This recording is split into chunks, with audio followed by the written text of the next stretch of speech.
Présentez votre projet en quelques mots. Bonjour. Alors, j'ai pour idée de reprendre une boulangerie-pâtisserie dans un petit village au nord de l'île. Et donc, avec l'aide de mon ami Sébastien.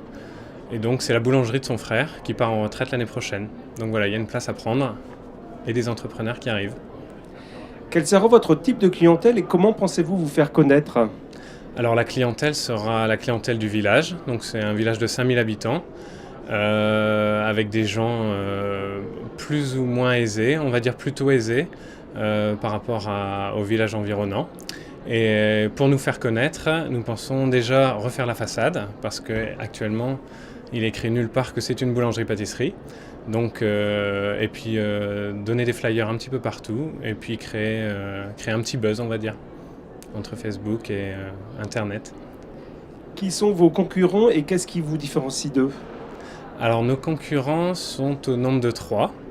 On a un autre artisan qui a la cinquantaine et qui prend sa retraite dans une dizaine d'années. Et donc qui est bien installé. On a un jeune homme qui vient de s'installer un petit peu plus loin dans le village et qui fait de la viennoiserie congelée. Ce qu'on appelle vulgairement dans le métier un réchauffeur de pain. Et on a une petite supérette de village donc, où il y a un rayon boulangerie. Donc on serait le quatrième élément.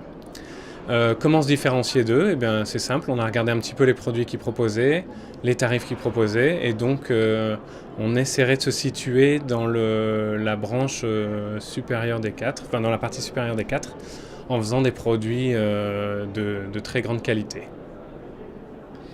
Quelles sont vos motivations pour entreprendre? Ah, les motivations.